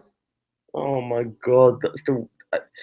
You know what? That's one TV show that we do need on Fight Pass. Oh, absolutely. We need. By the way, when is that Tuesday night fights gonna start? You know? I don't know, but I keep on seeing people talking about like there's some kind of rapist-y guy on there, but apparently he's been pulled from it, so he's not going. Oh, Jesus. I was actually kind of excited about those fights. I mean, you get to watch fights on Tuesday night. That's better than fucking Tough. This is true, but I don't know how it's going to kind of work, dude. Like, it's kind of I don't know either. Kind of worries me. I think that for me, I want Tough to be live, but then when it was live, it sucked dick. So I don't know. I don't know what's the best thing to do with Tough. I really don't. I do think though that they should record the episodes a few hours before, and then they should put them on that day. Yeah, I think the way it hasn't worked very well recently, right? Because it's the same fucking formula. They need to change the formula some way to make it a little better. But I like the this last comeback season was legit. But the problem is that like 3 weeks before the final, we're already going to know because it's going to get leaked. But they won't. They do the series will end per se a week before the actual pay-per-view or show or whatever. So it's like I can't even get invested because that's another thing that pisses me off about the UFC is that you get 1 week to get promoted on a show, and it's like I can't get invested in certain fighters because of this. No, exactly. No, speaking of, I think Bellator does a worse job currently as far as like airing fights 4 hours after they fucking happened, and for you guys like 8 days later, or whatever the fuck it is. Even in our own country, it was an hour delayed. Think about that. In our own country, I get with you guys, you know what I mean? There's certain things that you get the privilege of and this, that, and the other, but come on. Now, let's talk about them, dude. They just signed Mauro Ranallo and Mike Goldberg. Could that be the greatest pairing ever? Well, here's the thing. At first, I was like, everyone was like, "Oh, yay, Mike Goldberg and fucking Mauro Ranallo to Bellator." I'm like, no, you can't put those two idiots together on fucking on the commentary with Jimmy Smith. They're screaming out over each other all the time. But I just heard that Ranallo was gonna man the desk, and Mike Goldberg and Jimmy Smith will be cage side. That works. That absolutely works. Although I kind of prefer Ranallo to be cage side because he has a little bit of excitement. He has a little bit of excitement to the fight. But I don't want all three of them together. I just want Ranallo and Goldberg. I just want Goldberg doing his little shtick about the sponsors and all that shit. And I just want fucking Ranallo going crazy about everything. Just give him 3 energy drinks and a fucking caffeine pill. And just give him an 8-ball, dude. No, 8-ball of Coke will do it. 8-ball of Coke will do it. This escalated way too quick. I was just talking about caffeine, and you're on about giving this guy like fucking cocaine and amphetamines to kind of get him on the way. Hey, at some point that cocaine or caffeine is not going to work anymore. You got to step it up. Bro, you need to give him that pre-workout that says Narcos. Oh, yeah, exactly. That shit, that your face is, just like you say, your face is tingling and you don't feel your toes anymore. That's what I have never had a pre-workout that's made me feel like that, but I have friends that... Dude, back in the day, before ephedra or ephedra, whatever it was called, was banned in the U.S. I don't know how it is in the over in the U.K., but in the U.S. it's banned. Ephedra or ephedra, however you say that. Okay. It used to be in this thing called Jacked. Or people said Jack 3D or Jacked. You ever hear about that shit? No, but just the fact that it was called Jacked makes me go. Yeah, so it came in. Yeah, exactly. It came in this tub that looked like it came from a fucking laboratory. Okay, and you opened it up, and it was a tiny little scoop. It was a tiny fucking scoop, very small. And it's like, fill up this scoop. That's all you need is one. So I remember I got this shit in high school, like my junior year when I was just working on the summer, and I throw it in my drink or whatever. I shake it up and I drink it. And I felt like, dude, I was tingly as a motherfucker, but I had all the energy in the world. I was like, I was like, man, I could lift all the way. Fuck this shit. You know what I mean? And then that's like steroids, though, right? That's like maybe like a liquid form of steroids of some sort. It's weird. Pre-workouts are weird, dude, because it's such an underregulated or weirdly regulated, not underregulated, but weirdly regulated part of the industry. The supplement industry is really weird. I remember watching this documentary called Bigger, Faster, Stronger. Okay. By this guy, I think Mike Bell is his name, and he's a documentary guy. And he basically said, "Here, I'll show you how easy it is to make your own supplements." He just threw together a bunch of ingredients and sold it. That was it. Wow. And it was fine. FDA didn't say shit. Nobody said shit. He just throws it out there. So it's an underregulated and weirdly regulated kind of industry as far as supplements go. I've only used 2 pre-workouts, and that's the BSN and the Muscle Farm. The Muscle Farm is by far the best. Assault? What's it called? Assault or something like that? Yeah. Assault. That shit fucking comes. Like, there's very few that I've had, but dude, I genuinely thought that I'd just never stop. I just thought that whatever I was doing, like, I didn't need even an energy drink or any other of that bullshit. I cut all that stuff out, and it's probably the best I've ever felt from having that. Do you know what I mean? But going back to Bellator, though, like you were saying about Ranallo and Goldberg, I was very surprised that they got both of them at the same time announced, because I just thought they was going to drop one and then they was going to drop the next, because then they had like more news as they're building up towards New York. Because that's not even that far away, dude. I don't even know how I'm going to be able to watch it though, because I'm kind of worried that it's going to be a thing where it's like 8 days later. And again, I'm not doing it. I'm not waiting 8 days. No, I rarely watch Bellator. People give me shit. You're not a real MMA fan. You don't watch Bellator. And I'm like, oh, I'm sorry. I don't want to watch fights that I already know the ending of, or I already seen the gif of how it ends on Twitter, or I already know the result. That's not fun. I mean, how many people? Very few people. With the Russian stuff, I get that the same thing exactly. With the stuff. I get it with the Polish stuff, and it's just like at the end of the day, what people don't realize is, and this is the weird thing for me especially, is that like I work Thursday, Friday, Saturday, Sunday, so it's like when I'm working, and it's usually during the day, it's like I don't get a chance to watch it. So it's like all these people are tweeting about it, watching it and stuff like, oh, you're not a real MMA fan, bro. You know, this is the UFC and stuff. I just want to punch people in the face. Whoa, you just look like you've got like an eye boner, like eye candy boner. Oh, no, not an eye boner. It's kind of fucked up. Don't say somebody's And I heard, somebody did. But it's not. Like, I'll explain in a second. So I was talking earlier to some of the guys from Cage Side Press who I write for as well, and I do some stuff for.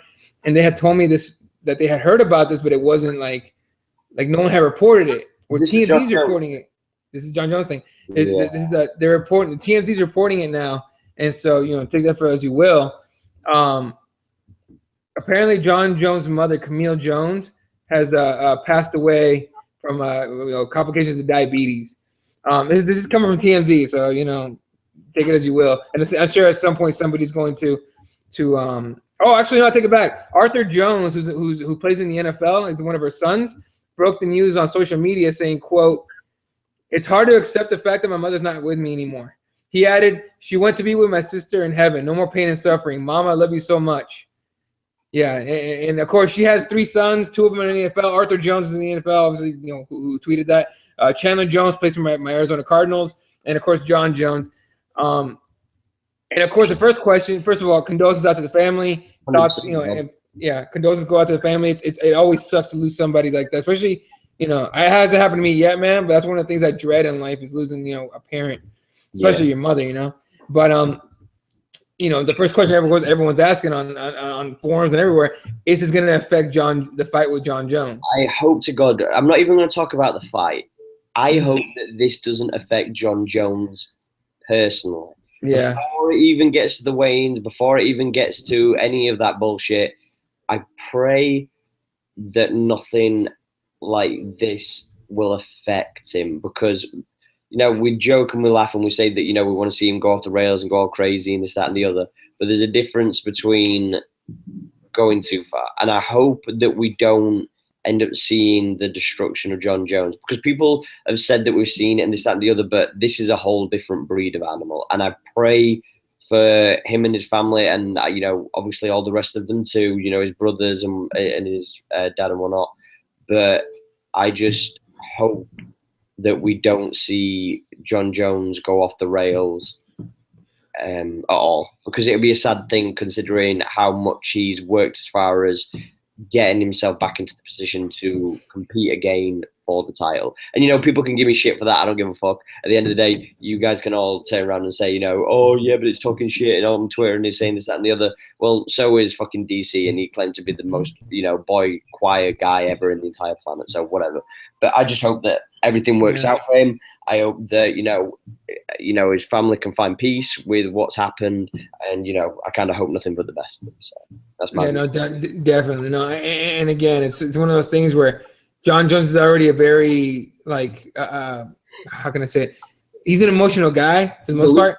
He's a loose. He's one of those. But he's a loose cannon, and now you take a loss like this, you're at a risk, man. You're at a big risk. Right now, he's going to need his friends and family, and his kids and his wife to be around him for sure, to to have his back. It's a scary thing, man. I just, I don't know. I just wish nothing for the best for them, and hope everything works out. And I just hope that we get further forward with that. Just to kind of lighten the mood and whatnot, because I find this kind of humorous. Did you see the reason why Wanderlei Silva missed the Bellator presser? He actually gave a reason why he missed it. The one where he was supposed to actually show up?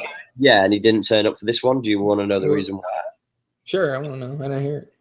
He didn't want to do a Chris Cyborg and smack the piss out of Chael Sonnen.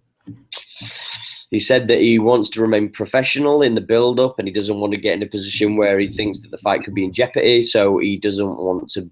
He just didn't want to be in that situation where he thought that he could, go up to a Chael, pardon me, and crack him. This coming from the guy who said "suck my balls" on that one presser when he's on video. Remember, he's on video, or whatever, and it would be a satellite or whatever. He goes, "Suck my balls," and he's doing like the blowjob thing and shit. It's coming from that guy. Hey, it's better to do that distance than do it in person and then end up cracking someone. Right. But can we call it bullshit now, or can we do it later? This is bullshit. Yeah, Vanderlei, just for whatever reason, gonna make it. That's the best to come up with. All right, Vanderlei, whatever you say, man. I don't know. I think it's a good idea because the last time them two actually did go to blows on the tough, Sonnen took his ass down. I don't know how I feel about either one of those dudes. All I know is that picture where it's got the main card, the co-main event and the main event all involved. I genuinely thought the one that was Wanderlei Silva was Royce Gracie. I'm not gonna lie, like 100% thought that was Royce. I was like, did someone fuck up on the fucking little graphic? Like, it did not look like fucking Wanderlei in the slightest. Oh, dude, speaking of Bellator, this is last thing on Bellator for me anyway. You know how the UFC does that countdown to UFC whatever the fuck? Yeah. Bellator did a pretty good one now. I don't know exactly where it is. I want to say it's on their YouTube, but they did a good like countdown type of show where they went to Curitiba, Curitiba, however you say that correctly, to see where Vanderlei lives and trains and all that.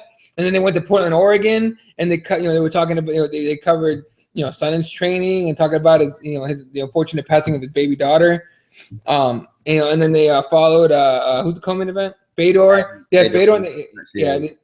And then Mitrione. It was actually, I got to give him a hint, that it was well done. In my opinion, it was well done. Do you think, this is the main question that I've got to ask with Bellator, with these improvements that we're seeing, and I know there's still got a way to go and stuff as far as depth, but do you think that we're starting to see Bellator become even with the UFC? Not as far as like global exposure, because that's just not the case, because we know that because they're not the brand. I know people who still refer to MMA as UFC, so we'll always have that for the time being. You know what I mean? Like, that's just going to be a thing, But do you think that we're starting to see Bellator become the company that can finally, go against the UFC and be the number 1, 2 competitive promotion? I think they're taking the steps to do it, but here's the problem with Bellator. Every time you take a step forward, inevitably they take 2 or 3 back. Every fucking time. It never impressed me. Every single time everyone starts saying, "Oh, Bellator's finally gonna start catching up to the UFC," they're gonna start, they're gonna start legitimizing themselves and catching up, and then they take like 3 or 4 steps back. It's every single time that I've seen them do it. That's why I'm not going to be convinced that they are until they actually do it. Now, this hiring of Mike Goldberg and Mauro Ranallo, it helps on the production side, right? Because Jimmy Smith, look, I know a lot of people don't like Jimmy Smith. Everyone calls him a Rogan wannabe, which is stupid because Jimmy Smith has been there longer, I think. Or not longer, but he's been there. Something like that. He's been there just as long, at least just as long. So, but other than that, it's like, it doesn't, when you're watching Bellator, you don't get that UFC feel, which is what everyone apparently is looking for, right? And so now they're going to get that with Mike Goldberg there, which, by the way, I can't wait. I'm going to say it takes under 5 minutes for Mike Goldberg to accidentally say, "Welcome to the Ultimate Fighting Championship." Oh, wait, Bellator. Welcome to Bellator. Oh, no, it's going to happen, dude. Under 5 minutes into the broadcast. If that happens at Bellator NYC, that is the worst. It's going to be the best thing ever. I'm going to have an awesome laugh out of it. You know what you need to do? You need to make a little T-shirt that says "Welcome to the Ultimate Fighting Championship," and it has the background and the icons of the Bellator poster. That'd be the best. And then just like spam his Twitter, so it's like in the back of his mind when he's in there. Face like peeking on, like on the from Mortal Kombat. yes. Like Mike Goldberg just popping his little head on now. Do you need to put that in UFC 3? Just for the fuck of it. Oh no, you know That'd be what's awesome. that's going to be a weird thing as well. And we're drifting off, but the point is though is Yeah. I think it's going to be weird when we see UFC 3, and we're going to have like 7 different commentators, which Yeah. is One more question on that. Though. One more question for you on that. One question for you on that one. If Bellator is gonna have Mike Goldberg now, you know how the UFC still to this day is using Mike Goldberg clips. yeah, because they own the rights to it. Right. Will they keep using that? Yeah. It'll be weird though, right? It's like the Bellator guy is over here. You know, you can hear him on the UFC Yeah, clips. but then it's like saying like. I put it this way. This is how I always look at it. It's all good and well saying that, but they'll still show clips. They'll show purposely clips of like Rory McDonald, Neil Sonnen getting fucking smashed. Dude, yeah, you gotta love watch this countdown video or this countdown movie. It's like a fucking 30-minute, 40-minute thing, something like that from Bellator. But they talk about Vanderlei Silva finished Michael Bisping. Chael Sonnen beat Michael Bisping. Like they named every UFC fighter that those two guys have beaten, and now they're in Bellator. Bellator guys beat UFC guys. It's like what? Like if you're new to the sport, you're eating that up like a motherfucker, right? Of course you are. Yeah. If you're old school, you and me are sitting here going, well, whatever you gotta do, man. Whatever. I guess he did that. I mean, it doesn't mean anything right now because it's in a different organization. But okay, I guess we could do that. You know what I mean? It's fucking hilarious. I do think though that you're gonna see if I'm Coca, I do that all the time though. Anything that I can use to make my brand look bigger and better, I'm gonna do. Absolutely. Like genuinely, I would get Cyborg to come through with the fucking women's 145 belt, put it in the fucking trash. I'd do the whole thing because the thing is though is once you do that, I know for a fact, as soon as she did that, that video clip will go viral. And I know me and you are going to have to log out of Twitter for at least 24 hours. At least. And dude, that will be, to me, if something like that for Cyborg will be the best promotional piece she's ever done in her life. 100%. You know what I mean? It would be the best. UFC, I am with Bellator. Drop it. It was the best shit. Now, like DJ needs something like that too. To kind of wrap it up, I guess, in a way. You know, wrap it up on a nice little bow. Fucking DJ needs something like that. I mean, this whole DJ against UFC. Who else used that successfully? I might add, Tito Ortiz. Dana White is my bitch. I mean, come the fuck on. DJ's got a golden nugget right here.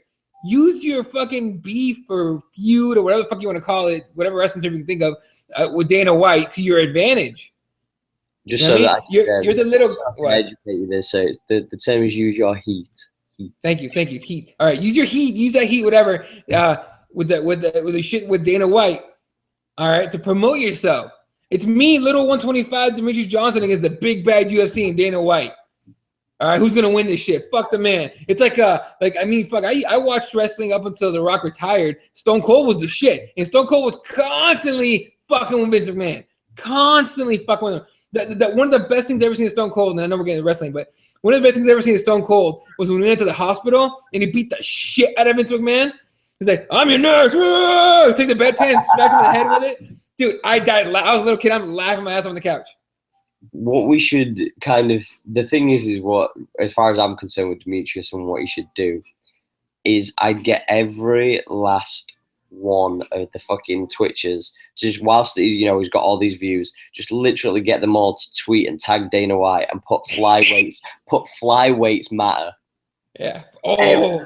Just literally flyweights matter and tag everyone. Anybody watching this, anybody listening to this, tweet every 125er every single one, and tell them to start tweeting Dana White flyweights matter. Okay, and then someone's gonna have to come up with a T-shirt and just start fucking selfing, dude.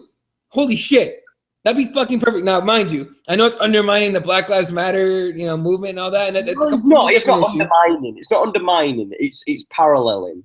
Paralleling. Fine. But I mean, look. On one, there's a division that's getting threatened by the boss. On the other, black people are getting killed. That's not equal, dude. No, I'm not saying that they're equal in sense. What I'm saying to you is, though, is we're not trying to say that black lives don't matter because Demetrius is black, sir. Demetrius is black. I don't know if you're aware. No, yeah, I'm aware. He's black. I don't think that means he's not right. But look, hell to the black people. He's But black. That flyweights matter thing, though, it's fucking good promotion. Fucking do that shit. If you got every one of your fans and every flyweight in the entire world, and everybody who's not even a flyweight, who's just a fan of the division, if you got everybody to tweet that out, and you got that, I remember when, and this is going back to wrestling, I remember when the women, there was a hashtag that was called "Give Divas a Chance" because it was on about the women's wrestlers, because they literally gave 6 women 3 minutes to have a wrestling match because they just were throwing it out just to get it out the way, and people started tweeting "Give Divas a Chance," the hashtag, and it was in the top 10 trends in the entire world for 2.5 days. Yeah. Do you know what I'm saying? Like, if you got every fight fan to just fucking tag Dana in the UFC and just be like, fuck you guys, man. Fucking hashtag fucking flyweights matter. Jesus. That seriously. That's a fucking dude. The insider doing that shit. I need to use that idea. It's for free, Demetrius. Take that shit and run with it, dude. I just want to see it happen. Flyweights matter. I think what we'll do is if somebody's not already tweeted Demetrius about this, I think as soon as we get off air of this, it's the first thing we should do. And I think that we'll tweet every fucking flyweight we can fucking find, and we're going to tweet these guys and tell them to fucking grow a pair. Because if you ain't got the balls to stand up for your own division, what's the point of being a fighter? Like, what's the point? Because if he's going to close the division, you might as well go out on your shield, guys. Absolutely. You might as well go out firing at least, right? Because you know what? I think you know what'll happen if fucking Dana White decides to actually close it, which he won't. But if he did, you know Scott Coker's going, I agree. Flyweights matter. Opens up that fucking division and just stacks it. That's with everybody now. At that point, it'll be interesting to see what Bellator does with that division and how they promote it. I totally agree. Now, we're going to wrap this up, guys. I'm going to just give a shout out to our sponsors. Make sure that you check out Receptura. Receptura do CBD oils. They also do body butters. They do tropicas as well. CBD is a chemical that is a derivative of marijuana. It has 0.01% THC, so you won't get high from it. It's good for if you have inflammation. It helps with anxiety. It helps with if you have like arthritis or anything like that. It's I can't recommend it higher enough as far as its use. I use it all the time, but make sure that you check them out at recepturanaturals.com if you're in the States. If you're over in the European Union /UK, then make sure that you check out recepturglobal.com. That's RECEPTRA, and use the code word the heel hook for 10% off your entire purchase. So when you buy all those things in that cart, it'll get you 10% off the entire thing. The same with bainstore.com. That's BAIN store.com. When you check these guys out, they do a jiu-jitsu and athletic apparel. They do spats, they do rash guards, they do hoodies, they do vests, they do tees, they do artwork pieces as well. And they've just dropped the midnight edition of one of their tees, and it looks so sick. I'm not even gonna lie. They also do snapbacks too, which, you know, that's the next thing on my list. But make sure you check them out at bainstore.com. You can order in the States, you can order in the UK, Europe, it's all good. When you go to BAIN store.com, what do you do, Eddie? Heel hook. Heel hook them motherfuckers and get 10% off. Last but not least, Huel, the original gangsters of our fucking podcast sponsors. These guys have been with us since day one. They do neutrally complete shakes and bars, so make sure that you check them out at Huel.com. That's HUEL.com. And when you go on there, check on the link on our page on Twitter, and you will be able to see this in the description also. I'm going to put all these sponsors in the description, so you can click on these, go straight to the link, and everything's there for you guys. But go to Huel.com and get £5 off when you spend £45. You can get shakes, you can get bars, you can get them in an array of different flavors. The shakers are the bomb as well. I use it for all my post and pre-workout shakes, so I don't get any little bits anywhere, and for my shakes from Huel as well. So that's it, guys, man. You can find me, Ashley Lamprey, on Twitter. That's ASHLEYLAMPREY. You can also find me on Twitter with Just Ash Official.